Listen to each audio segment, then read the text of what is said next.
We like to think of romantic feelings as spontaneous and indescribable things that come from the heart.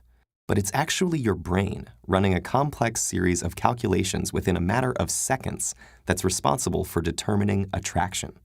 Doesn't sound quite as poetic, does it?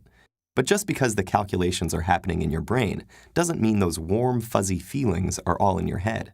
In fact, all 5 of your senses play a role, each able to vote for or veto a budding attraction.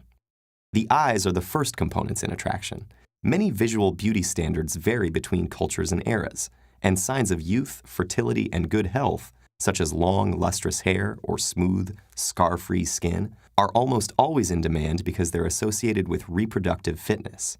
And when the eyes spot something they like, our instinct is to move closer so the other senses can investigate.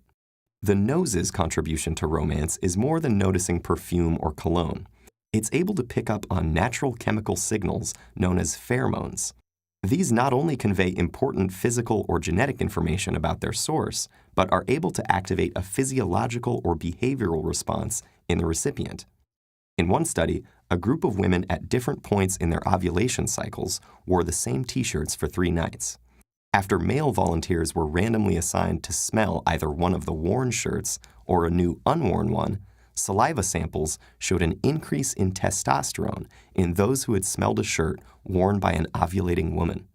Such a testosterone boost may give a man the nudge to pursue a woman he might not have otherwise noticed.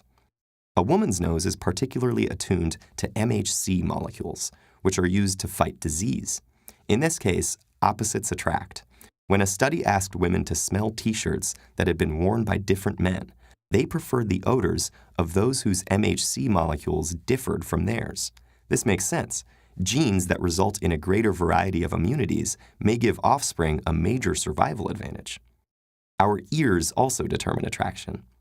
Men prefer females with high-pitched, breathy voices and wide formant spacing, correlated with smaller body size, while women prefer low-pitched voices with a narrow formant spacing that suggest a larger body size. And not surprisingly, touch turns out to be crucial for romance. In this experiment, not realizing the study had begun, participants were asked to briefly hold the coffee, either hot or iced. Later, the participants read a story about a hypothetical person and were asked to rate their personality. Those who had held the hot cup of coffee perceived the person in the story as happier, more social, more generous, and better-natured than those who had held the cup of iced coffee, who rated the person as cold, stoic, and unaffectionate. If a potential mate has managed to pass all these tests, there's still one more, the infamous first kiss, a rich and complex exchange of tactile and chemical cues, such as the smell of one's breath and the taste of their mouth. This magical moment is so critical that a majority of men and women have reported losing their attraction to someone after a bad first kiss. Once attraction is confirmed, your bloodstream is flooded with norepinephrine, activating your fight or flight system. Your heart beats faster, your pupils dilate, and your body releases glucose for additional energy, not because you're in danger, but because your body is telling you that something important is happening.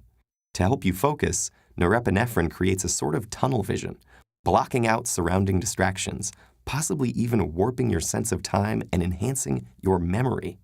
This might explain why people never forget their first kiss. The idea of so much of our attraction being influenced by chemicals and evolutionary biology may seem cold and scientific rather than romantic. But the next time you see someone you like, try to appreciate how your entire body is playing matchmaker to decide if that beautiful stranger is right for you.